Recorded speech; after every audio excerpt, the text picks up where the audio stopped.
근데 등이 두툼한 사람들은 부자가 많고 또 부자가 될 확률도 높아요. 여자는요, 등이 두툼하면 좋은 배필을 만난다고 했어요.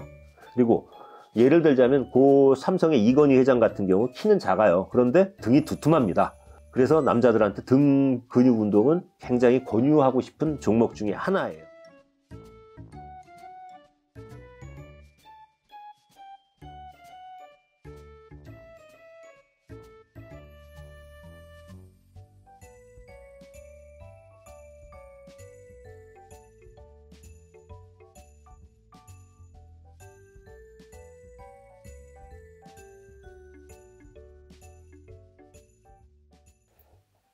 안녕하세요. 이번 영상은요, 귀티나는 남자의 관상. 남자를 만나려면 찌질이 만나지 말고 이런 남자를 만나라. 오늘은 귀티나는 남자의 관상에 대해서 이제 말씀을 드릴 건데, 남자의 귀티는 선천적으로 타고나는 거하고 후천적으로 만들어지는 거하고 두 개를 다 포함하는 개념이에요. 그리고 소위 말해서 세 글자로 귀공자 아시죠? 뭐 귀한 집 아들 내지는 뭐 이런 걸 뜻하는 귀공자. 요런 거를 일컫습니다. 그리고 이게 뭐 흔히 착각들을 하는데, 외모와 몸가짐이 뛰어난 남자를 지칭하는 말인데, 이게 외모만 좋다고 귀티나는 건 아닙니다. 그 정신세계가 중요해요. 남자는 외모보다 정신이 더 중요합니다. 남자는 정신으로 사람의 부귀를 논하는 반면에 여자는 피부에 나타나는 혈기로서 귀하고 부귀하게 된다고 했습니다. 남자는 못생겨도 키가 작아도 상관이 없어요. 자, 봐봐요. 박정희 대통령이나 나폴레옹, 그리고 중국의 덩샤오핑 등소평이 키가 컸습니까? 외모가 출중했습니까? 그러나 한 시대를 풍미한 영웅이지 않습니까? 그렇죠? 남자는 인자한 마음과 자신감과 용기, 그리고 개성과 그의 그 기계, 기운이죠. 그게 중요합니다. 남자는 입이 무거워야 하고 신중한 분석과 행동이 발빠라야 되고, 행동은 항상 결과를 통해서 증명되어야지만 됩니다. 그리고 여기서 중요한 건 정의가 없는 힘은 폭력이고 무능함이에요. 강함이란 자신과의 싸움을 통해 인격이 완성이어야 하고, 힘이나 주먹을 휘둘러 갖고 남을 이기는 그런 사람이 아니고, 힘과 능력을 갖추되 지혜롭고 인자하고 따뜻한 마음을 가진 사람, 그리고 이런 사람이 더 귀하고 강하며 멋진 남자다 이겁니다. 그래서 남자는요, 재물도 재물이지만 세상을 향한 용기와 신념이 훨씬 더 중요하고요. 남자가 돈을 잃는 것은 작은 거를 잃는 건데, 용기를 잃는 것은 남자의 전부를 잃는 것이에요. 그러니 남자는 용기를 가져야 되고, 용기 있는 남자가 귀한 남자예요.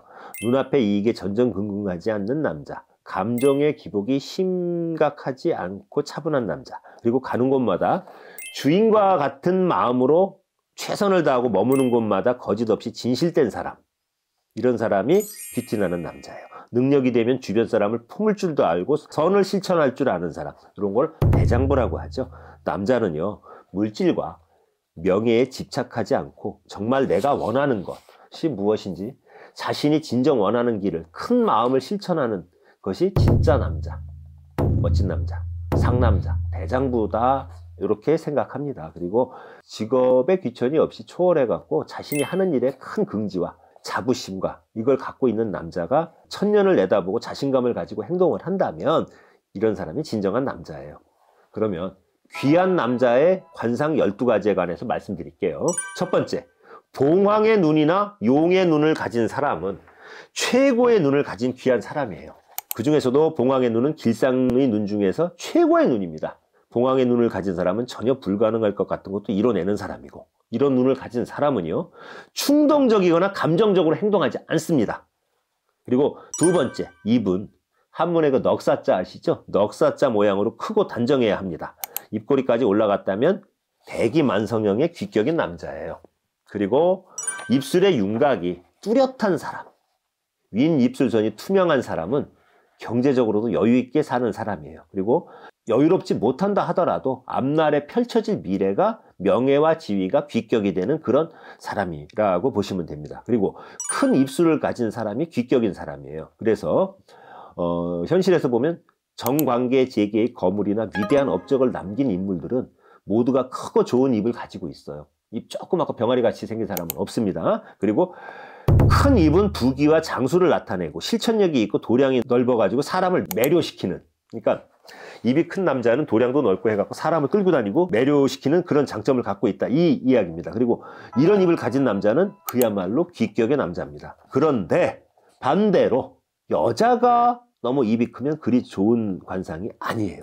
세 번째, 몸이 작더라도, 그리고 키가 왜소하더라도 피부가 윤택하고 미간이 밝으면서 음성이 종소리처럼 맑고 깊은 울림이 있어야 귀한 남자입니다. 남자의 음성이 좋으면 이러한 남자는 길한 인생을 살 수 있고 또 귀한 사람으로 거듭 태어날 수가 있어요. 남자는 음성이 굉장히 중요합니다. 정신이 맑아야 기가 융화돼 가지고 소리가 깊고 맑은 음이 나오는 거예요. 귀한 남자의 목소리는 마음의 기운과 서로 통한 뒤 이 단전, 여기서 우러나와 갖고 목과 혀를 통해서 깊고 널리 울려 퍼지는 거예요.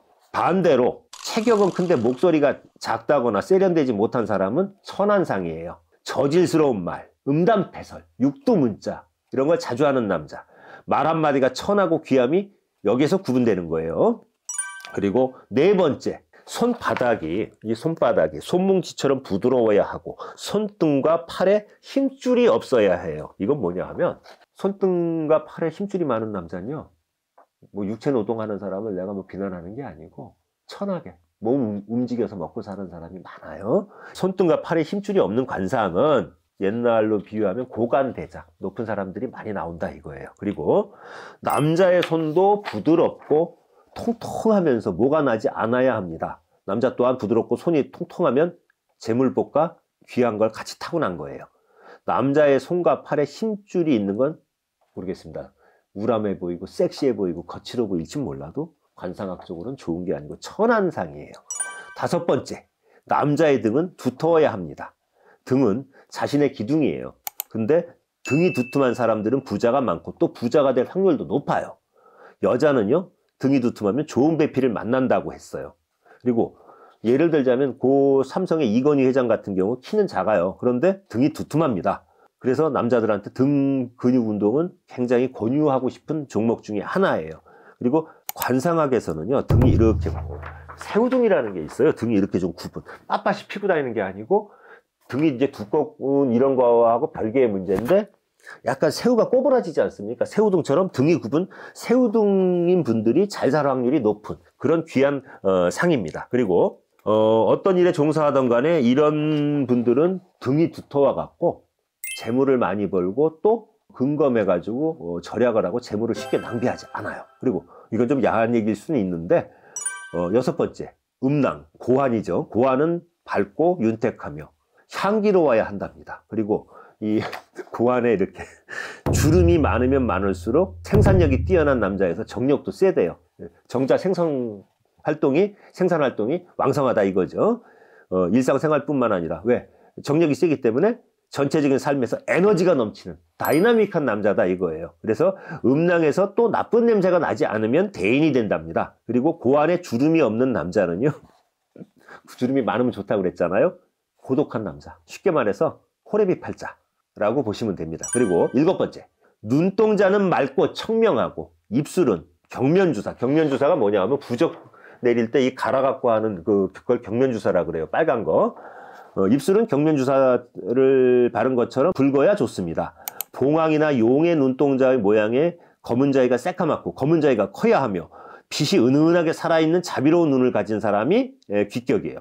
붉다라고 하는 것은, 이게 붉은 거의 기준은 어린애의 입술처럼 불구스름한 그걸 얘기하는 거예요.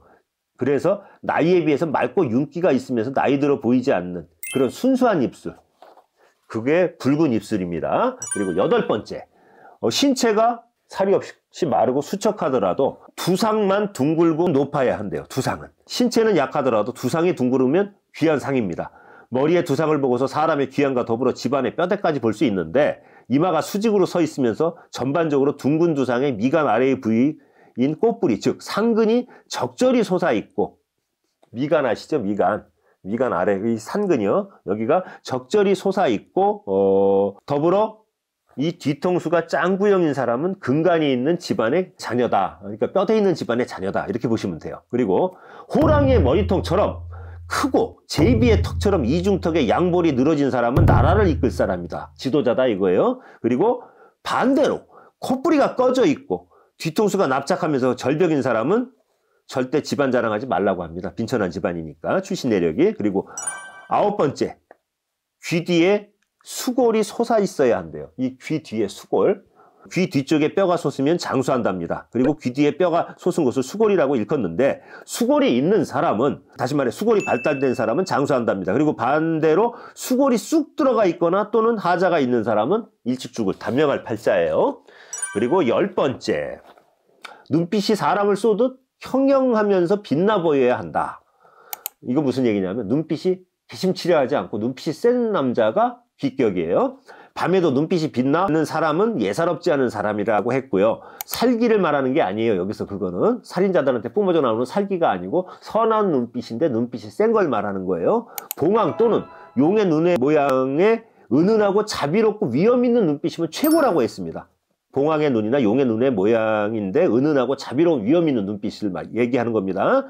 눈은 관상에서 10분의 9까지 차지하는 매우 중요한 부위인데, 눈을 보고서 사람의 마음, 심성을 우리가 읽을 수가 있어요. 그리고 이게 있습니다. 이거 약간 여담인데, 정치적으로 잘하고 못한 그 평가를 떠나서 고 전두환 대통령 돌아가셨죠. 근데 12.6 사태 이후에 그분이 보안사령관으로서 합수부 본부장이 돼가지고 뭐 이렇게 여러 사람 그 수사하고 조사하고 잡아놓고, 그 후에 이제 뭡니까 12.12 군사반란으로 정권을 잡았잖아요. 근데 같은 인물인데도 그분이 합수부 본부장일 때는 마치 살쾡이 눈처럼 눈이 굉장히 예리하고 싸나웠어요. 근데 얼마 전에 돌아가시기 전에 그 보니까 벌써 이게 같은 사람인데도 운때가 바뀌고 이럴 때 눈빛이 죽더라 이겁니다. 그만큼 사람에게 눈빛은 중요한 거예요. 그리고 11번째, 몸과 얼굴색이 검어도 손바닥이 하얘야 합니다. 손바닥이 통통하면서 색이 반드시 하얘야 귀티나는 남자입니다. 그리고 12번째, 나이가 한 10여 세에 불과하다 하더라도 수염을 잘 청소하는 사람이 귀한 사람이래요. 머리카락과 같이 수염은 윤기가 있어야 하고 뻣뻣하지 않고 부드럽게 자라야 합니다. 이런 사람은 재물운도 좋은 사람이다. 이렇게 얘기를 했고요. 남자들은 그래서 수염을 기를 때 아래 수염만 기르지 마시고 반드시 콧수염을 기르시기 바랍니다. 그리고 이제 관상학적으로요, 우리 여기엔 저기 털이 안 나고 여기만 털 나는 사람이 있어요. 염소 수염 나듯이. 그건 사극 같은 거 보시면 나오죠. 간신의 상이에요. 염소 수염. 수염이 노랗거나 또는 윤기가 없으면 고독하고 노년운이 좋지 않습니다. 그리고 이런 사람은 끝내 재난을 만나서 안 좋게 끝나는 안 좋은 상이에요.